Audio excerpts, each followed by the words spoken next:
Dhe pasi shumica nga ju interesoheni për produktet që unë i zgjedh në gatimet e mia dhe pyetja më e madhe që kam marrë çdo herë është për llojin e orizit. Zakonisht e zgjedh këtë lloj të orizit, Buenorisa Mondina, është me kualitet të lartë dhe është nga Edona Company. Provojeni dhe binduni edhe ju, ndërsa qumshtin zakonisht e marr nga Pënar. Është me vërtet shumë i mirë dhe ka një përqindje të lartë të yndyrës që është ideale për të gatuar ëmbëlsira të ndryshme, sidomos këto që bëhen si sytliaçi ose kajmakçina. Fillimisht e bëjmë matjen e orizit. Për këtë ëmbëlsirë do të kemi nevojë për një gotë çaji me oriz.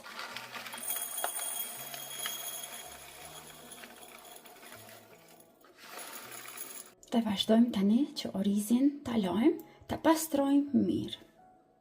Tani marrim një tenxhere më të madhe dhe orizin e larë dhe të pastruar mirë, vazhdojmë shtojmë brenda.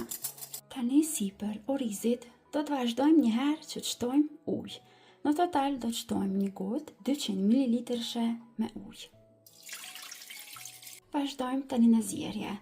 Në zjarr mesatar, diku për 5 deri në 7 minuta, derisa orizi fillon që të vlan dhe ujin që e kemi shtuar brenda te orizi të shterat. Trazijmë derisa të vrijmë që i tër uji është shtirur dhe kokra e orizit po fillon që të fryhet. Dhe tani është momenti kur duhet që te orizi ta shtojmë qumshtin. Që në tenxhere shtojmë 1 litër qumësht. Në këtë recetë të sytliaçit e shtojmë me një herë dhe sheqerin. Unë po shtoj 7 lugë gjelle sheqer.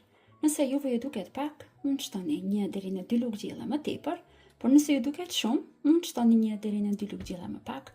Gjithmonë mund ta përshtatni sipas shijeve të juaja, por për mua 7 lugë gjelle sheqer janë mjaftueshëm për 1 litër qumësht. Gjithmonë për aromë më të mirë, shtojmë pak vanilë sheqer. Unë po shtoj një pako 8 gram. Vazhdojmë tani duke e përzier her pas here dhe e zijmë vetëm për 7 minuta. Këtë lloj të sytliaçit nuk e zijmë tërësisht derisa të trashet mirë, pra e zijmë derisa të vrejmë që kokra e orizit është zier, sepse do të vazhdojmë që ta zijmë dhe ta pjekim edhe pak pastaj në furrë. Vazhdojmë tani kështu në zjarr mesatar për 7 deri në 8 minuta. Marrim një tjetër më të vogël dhe aty vazhdojmë që të shtojmë 2 lugë gjelle me një shiste.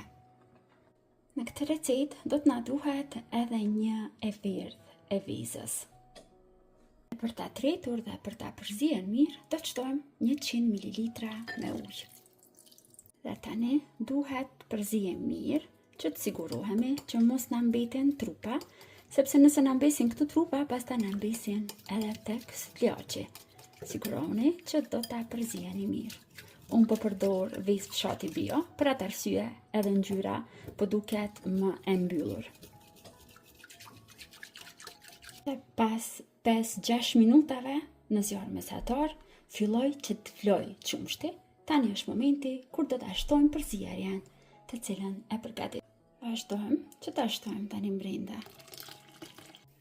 Përzijem mirë dhe vazhdojmë tani kështu në zjarr mesatar që ta zijmë vetëm edhe për 2-3 minuta, derisa të shohim që sytliaçi po fillon të trashet. Do të trashet shumë shpejt, ju lutem qëndroni afër dhe tani përzijeni pa ndërprerje që mos na ngjitet. Dhe tani e kam larguar nga zjarri sytliaçin dhe afër meje kam këtu disa pjata të qelçit. Mund të përdorni çfarëdo lloj pjata që keni në shtëpi, qofshin ato të qelçit ose të keramikës. Mos keni frikë se nuk do t'ju krisen në furrë.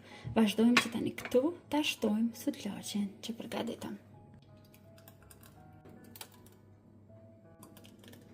Pasi mbushim të gjitha gotat dhe në total unë fitova 6 gota kështu më të mëdha, vazhdojmë që brenda në tepsi të shtojmë ujë. Uji do të shtoj diku 300 ml, por bëni kujdes që uji t'ju bie vetëm në tepsi, jo në gota.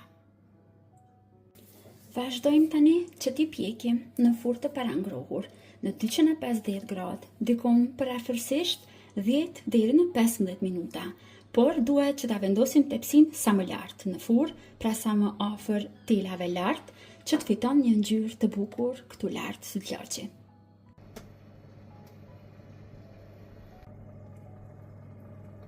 Dhe të dashur miq, sutllaçi në këto momente është gati. Gjithçka që duhet të bëjmë tani është që të lejojmë që të ftofet për 2 deri në 3 orë në frigorifer, të shtrëngohet mirë dhe të vazhdojmë që ta shijojmë. Si në çdo video recet, edhe në këtë video do ta bëjmë demonstrimin nga afër në momentin që do të ftofen ëmbëlsirat.